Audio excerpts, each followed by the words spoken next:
What is going on, guys?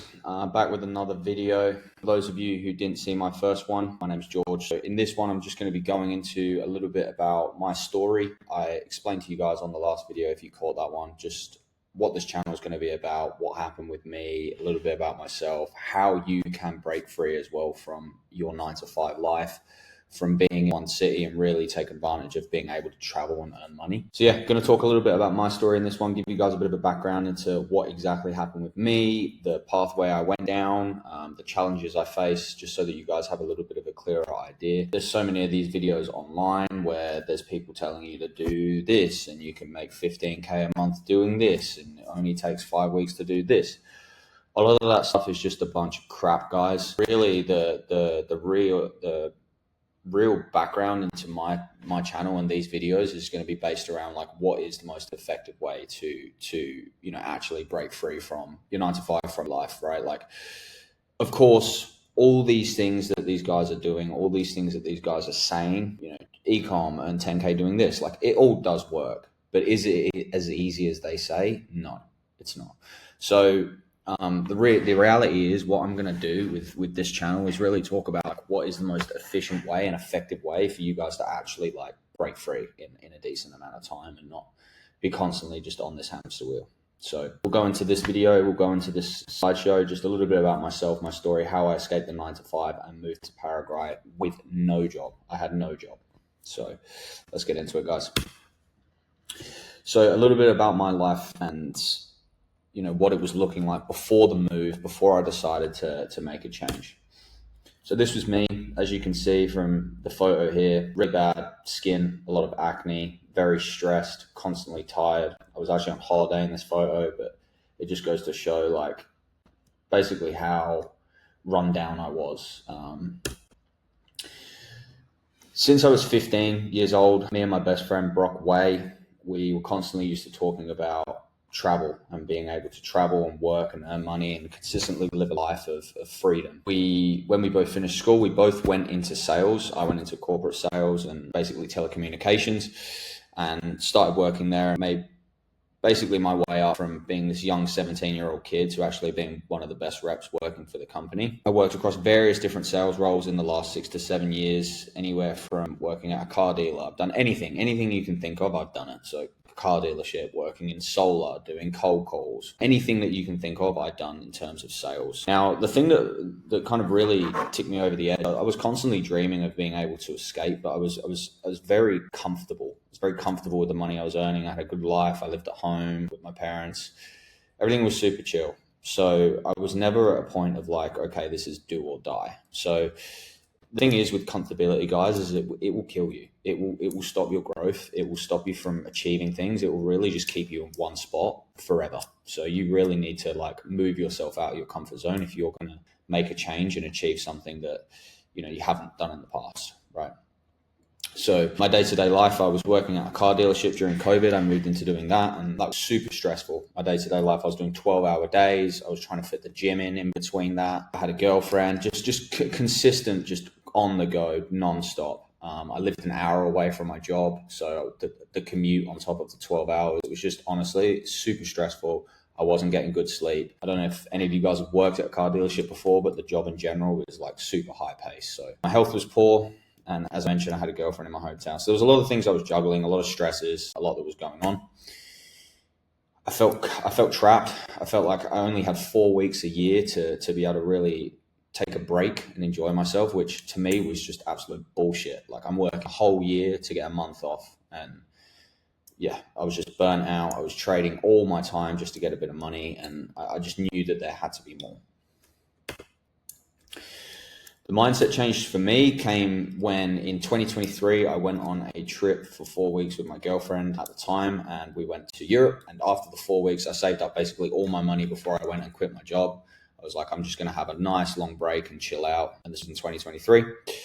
And after the 4 weeks, my then girlfriend had to go home, and I met up with my best mate, Brock Way, who I was talking about before from school, after not seeing him for a couple of years. So what happened is when the whole COVID thing started, he moved from Australia to Mexico just due to basically being against the vaccine. And the thing was with Australia at the time is they limited your ability to do anything. It limited your ability to go to the shop, limited your ability to go to the gym, limited your ability to go, anywhere within a house with more than a certain amount of people. It was really, they were kind of forcing it on everyone, which my buddy didn't agree with, and he decided to basically up his shit and move. After he basically had the opportunity to do that because he built an online business from 17. So that job that we both had when we were both working in sales, he was building a business on the side. He quit his job and just went all in on that. And he had the ability to work remote. He was working from remote the whole time, essentially. And while we were together in Europe, we were basically doing like the same thing, right? We were going out, we were going to cafes, we were going sightseeing, doing all the same thing. And the thing that really flipped my mind is like, while we were both doing the exact same thing and traveling, he was earning while I was spending, right? So we would have the same day, but the difference is he would earn, a couple $100, $300, $400 here, there. And I was just burning through the money that I have saved in my account. And that for me was like a real mindset shift, because I was like, what am I doing? What am I doing? So I realized that, I wasn't happy with my life and I wasn't happy with what I was doing. And I realized that if nothing changes, right? And in order to get the outcome that I was looking for, to be able to travel, to be able to do what I wanted, I knew I needed to change the input. I knew I had to take some risks. I knew I needed to change. So around September, my mate continued his travels across Europe and I had to go home. I basically had run out of money from what I'd saved, so I had to go back to Australia. And I made a commitment to myself that I was going to go all in on trying to find a way, trying to find an opportunity out of Australia to be able to work remote. So I basically I said to myself at the time, I dedicated the next year. I said to myself, 2024, I'm just going to knuckle down and get things done. And by 2025, I'll be out. There's a few things I tried and a few things I've failed. Everyone knows that the first thing you do in business or the first thing you do in online work, you always have to fail first. It's very rare that someone gets a success story just off the bat. So I started doing Amazon KDP. Now, this is a business that my friend built from when he was a 17-year-old kid, and it was fruitful for him. So he done well. He was able to live wherever he wanted, go wherever he wanted, do whatever he wanted. He was working like 2 hours a day. So I tried that. I got it going. I published a few books. I had a decent December. In 2023, I got 1,200 profit. And then in January, I had 1,000 profit. So I was like, okay, things are moving in the right direction, right? 2K would cover my living expenses somewhere cheap like Thailand. So I only needed 2K. I was basically halfway there. So I continued to pour time and resources into KDP as the year went on. My day was essentially being split up between 12-hour days at work, doing KDP, which took maybe 2 or 3 hours a day. So that's 15 hours. I was still going to the gym as well. So realistically, my sleep pattern was just absolutely shit. I was just consistently working, consistently trying to just build something and work hard to get away. Around May 2024, I decided to explore online sales. I was like, you know what, this KDP thing, it's going okay, but I feel like I'm constantly trying to run uphill. So I decided to explore online sales. I bought a high ticket closing mentorship and incorporated that into my busy schedule. So essentially I was doing a mentorship, right, which took a couple of hours a day. KDP, which took a couple of hours a day. I was working 12 hours a day and things like the gym. And at the time I was doing MMA as well. So my life was hectic. It was just nonstop. And I said to myself, I was like, this is the commitment you made, follow through. So I was consistently doing that nonstop for months and months and months. So like I said, from May, still working 12-hour days, working on KDP, trying to pump out books. My KDP slowly took a decline as the year went on, even though I was investing even more money. I became more depressed, more frustrated, exhausted, just trying different things and failing, and nothing was really coming to fruition for me. So I finished my mentorship in around August, I think it was, in high ticket sales, and was looking for roles just to land anything so that I could just book that flight. So I had interviews scheduled at all hours of the morning just to accommodate for US based roles. I was waking up at 3, 4, 5 in the morning just to get on an interview with these guys and just try and pitch myself the best I could. And the thing is like, I was exhausted. I was doing 12-hour days, like I said, and like all these things that I was doing, I just wasn't preparing myself and wasn't rocking up to these interviews the best. Not to mention I was waking up like an hour before and then going and doing the interview, right? So eventually I had a bit of a breakthrough. After about a month and a half, I landed a role closing, which was 10K a month OTE. Now, once they offered me this role, I got onboarded, everything was going well. And then after about a week, the company ghosted me. They weren't answering any of the messages I sent them. They weren't replying to any emails. They weren't replying to any text messages. They essentially just left me out to dry. And that was down to, I ended up finding out it was down to experience, my lack of experience at the time. So I had to basically start again. I was back from square one. So my health continued to further decline with stress, being fed up. And I got to October, more interviews. I'd done maybe 2 dozen interviews, maybe not 2 dozen, but a dozen interviews, and decided by October, I was like, fuck this. I'm just going to book a one-way flight with the money I've got. I had 10K saved. That's all I had. And I was like, I'm going to book a one-way flight there and try and figure it out. So why Paraguay, right? So there's a couple of reasons why I chose Paraguay instead of, other places, but the main ones are it was where my friend was. So I had someone there. I had someone I knew. It was cheap cost of living. It's only about 2K a month to live in Paraguay. It's the best time zone for all online opportunities. Anything online related, US time zone's ideal, right? Good networking opportunity, great food, great steaks, which I'd heard about from my friend, safe and relaxed lifestyle, simple residencies. It's friendly to foreigners as well and digital workers. There's loads of digital workers here. I just wanted to escape the general consensus of the West. Anything near the West, I just wanted to get rid of it. And see as well, which is, it's not everything, but it was a good dating scene here as well from what I heard from my mate. So there's a lot I risked, right, booking that flight, and there's a lot of reasons why it was worth it for me. So what I risked is I had no guaranteed income. I was leaving behind stability, a routine, people I knew, a language, like I could speak to people. I was starting from absolute scratch in a foreign country. I only knew a bit of Spanish, only knew 2 people here at the time. So I had no real friends, no fallback plan.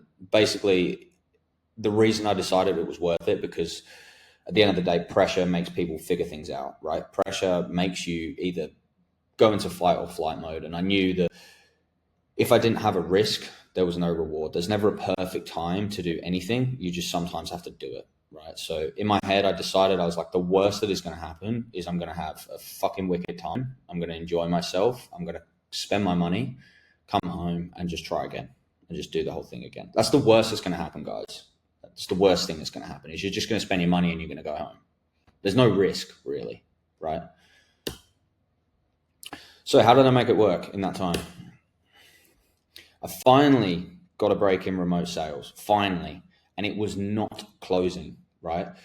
I lived frugally, extended my runway, focused on building my skills, not just getting some quick money. So my first 2 roles failed. I kept pushing. I finally landed something in December after trying so hard to find closing roles. I wasn't getting a break. Although my sales experience, I had like 7-8 years of sales experience. Companies only want closers with years of high ticket experience.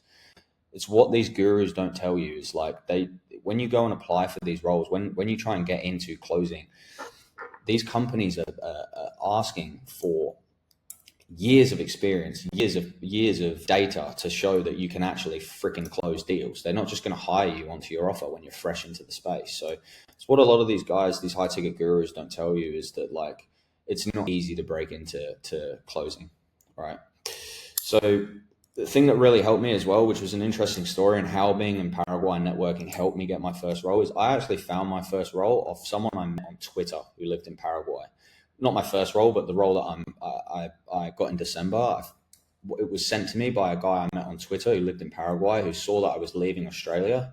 He reached out to me before I'd left Australia and said, hey man, like let's link up when you get there. I met him and he actually sent me this role that he found from a friend. So if I didn't leave Australia, if I didn't take the risk, if I didn't post on something on Twitter to say that I was leaving to Paraguay, I would have never connected with this guy. So it just goes to show you that everything happens for a reason, and sometimes you have to take a risk for something else to come to fruition. So my timeline was I left October the 15th, one-way flight. October 20th, so 5 days after I got my first sales gig, stayed a month, I earned absolutely nothing. November 14th, moved into another role, made $700, worked out my runway was until February, so I was kind of running out of time. And on December the 6th, I landed a solid role at a solid company and made my first 2K and built from there. So what kind of changed since then, right? So a lot has changed. I've got full location freedom, ability to travel and earn, which is something I dreamed of doing. I have control over my time, control over my income, complete mental peace and clarity, and started actually building life on my terms, doing things when I wanted to do things. And that's a picture of me and Brock there in Argentina in December.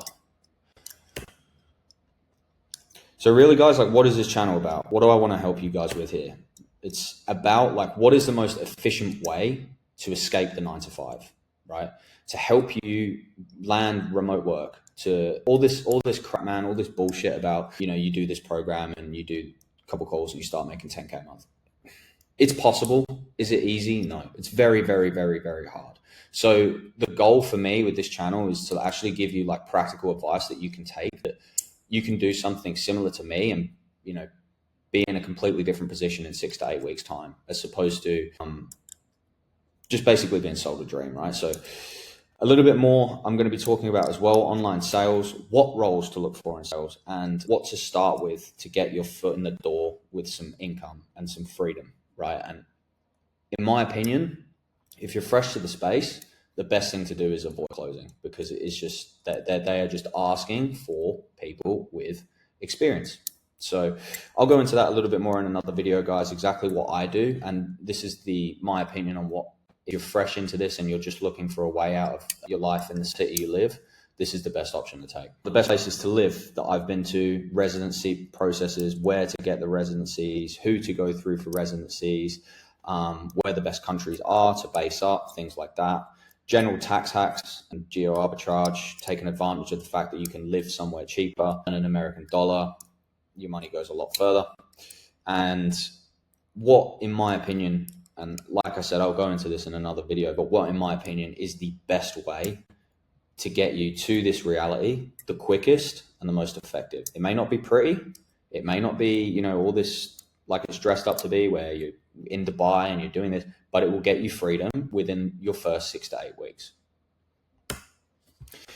Cool, guys. Hope you enjoyed the video, and I look forward to speaking to you on the next one.